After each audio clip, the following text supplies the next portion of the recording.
Jair Bolsonaro é um líder de massas. Começa agora Brasília Já. Bom dia, Rodolfo.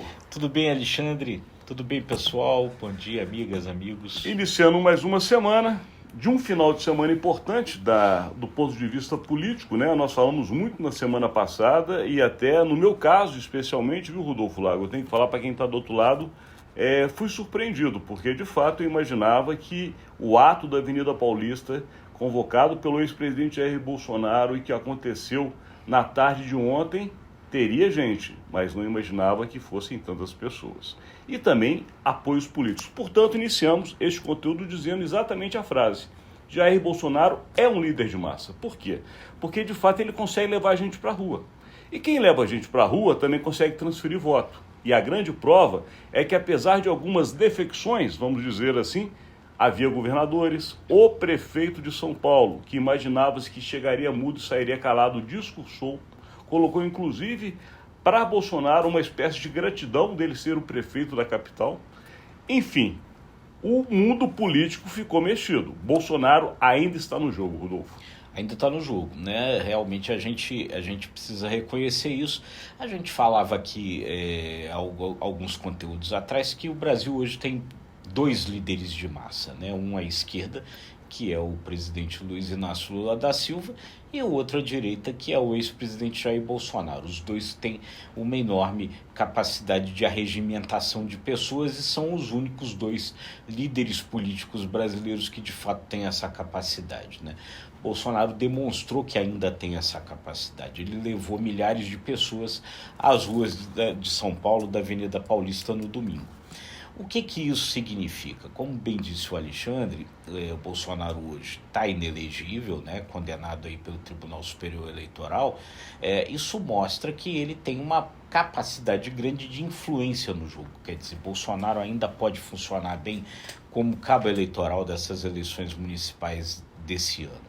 Agora, do ponto de vista do processo que ele sofre, da investigação na Polícia Federal, aí não me parece que isso possa ter uma capacidade de reversão desse processo. O Bolsonaro conseguiu o que ele queria, uma fotografia, né, como ele mesmo disse, para mostrar ao mundo essa força política que ele tem.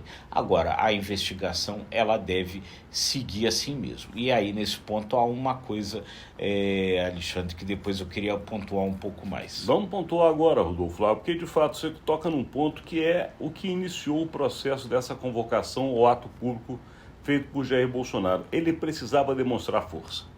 Jair Bolsonaro atravessou os últimos momentos, ou vamos dizer, do final do ano passado para o início desse ano, uma série de ataques, e ele considera perseguição, mas como você disse, faz parte do processo legal que está correndo na justiça. Só que diante disso ele ficou acuado. E era a hora dele mostrar: realmente estou acabado ou ainda tenho força política? Ele tem força política. Com relação a isso não há mais o que dizer. Agora, como você disse, e é importante que você analise para quem está do outro lado, as consequências jurídicas não terminam aí. Exatamente. Quer dizer, o Bolsonaro tinha, com relação ao ato de domingo, duas alternativas ali na demonstração de força, que é inegável, que ele deu. Ele poderia partir para o ataque, né, como ele já fez em outros momentos. A gente vai lembrar, ali naquela Avenida Paulista mesmo, ele chamou o ministro do Supremo Tribunal Federal, Alexandre de Moraes, de canalha e disse que não iria cumprir nenhuma determinação do Alexandre de Moraes. Isso foi em 2021, num ato ali na Avenida Paulista. Agora, Bolsonaro poderia ter ido nessa mesma linha, né, de partir para o confronto, de assolar aquelas pessoas ali, aquelas milhares de pessoas que ele levou à Avenida Paulista nesse sentido. Mas não, Bolsonaro não fez assim. Bolsonaro pediu ali uma espécie de trégua, vamos dizer assim, ao pedir que se passasse uma borracha no passado e ao sugerir que fosse feita uma anistia daquelas pessoas ali que participaram dos atos do 8 de janeiro. Quando o Bolsonaro pede uma anistia dessas pessoas, ele está se incluindo, Alexandre, porque ele é um dos investigados nesse processo.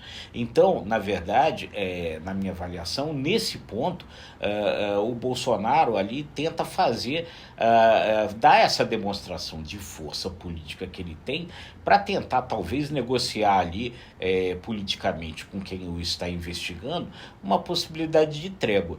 Para quê? Para poder continuar no jogo, para poder voltar ao jogo da política, do qual ele foi, de certa forma, escanteado com a inelegibilidade. Então, na verdade, me parece que essa foi a alternativa que o Bolsonaro fez com relação ao ato, quer dizer, usá-lo para pedir uma trégua. Você tem uma visão muito clara disso aí, realmente pareceu, até porque o discurso foi dividido, ao meu ver, em 3 pontos básicos. O final e mais chamativo foi a questão da anistia, e é o que está sendo mais comentado. No primeiro momento, ele quis fazer meio que uma prestação de contas, dizendo comparativamente que o governo dele teria sido melhor do que o governo Lula até este momento. E colocou muito claramente, Rodolfo, não sei se você viu da mesma maneira, quase como um comício eleitoral. Ali era de fato chamando eleitor, ou seja, o que está aí não está bom, o que era bom era o que eu fazia. Enaltecendo, inclusive, nominalmente alguns dos ministros dele. Alguns até que passaram pela Paulista. Então, esse é outro ponto que foi colocado. Agora, eu vejo claramente com uma dificuldade de a prisão de Jair Bolsonaro realmente, a não ser que apareça um fato novo, que comprove o envolvimento claro dele. Como tudo nos demonstra até então, ele não será preso. Eu acho que depois daquele movimento de ontem, dificilmente uma ordem de prisão contra o ex-presidente aconteça. A não ser que do que foi buscado, achado e está sendo investigado, apareça um novo documento mais forte. Que Jair Bolsonaro esteve envolvido na conspiração, na minha parte, eu acho que na sua também não há dúvidas. De qualquer maneira, o fato de prender um ex-presidente com tamanha popularidade é um risco para o próprio judiciário. Sem dúvida, né? Eu, na verdade, muito particularmente, não achava que essa prisão viesse a acontecer por agora, né? Todas as informações ali que eu tenho com relação a quem está conduzindo essa investigação é de que eles ainda não acham que esteja maduro para que isso venha a acontecer, que precisa ainda aparecer outras coisas e que politicamente também não era a melhor coisa prender o Bolsonaro agora no auge de uma manifestação dessa no meio de apoiadores. É uma possibilidade se novas coisas aparecerem, se ele for se desgastando daqui para frente no curso das investigações. É coisa para a gente ver, para aguardar, né? Vamos ter muita coisa para ver, Rodolfo Flávio, porque esse conteúdo nós temos que encerrar pelo tempo, mas agradecendo a sua audiência. E lembrando, a semana está só começando. É isso aí, gente. Se você gostou, curta, compartilhe e se inscreva nos nossos canais. Obrigado e até amanhã.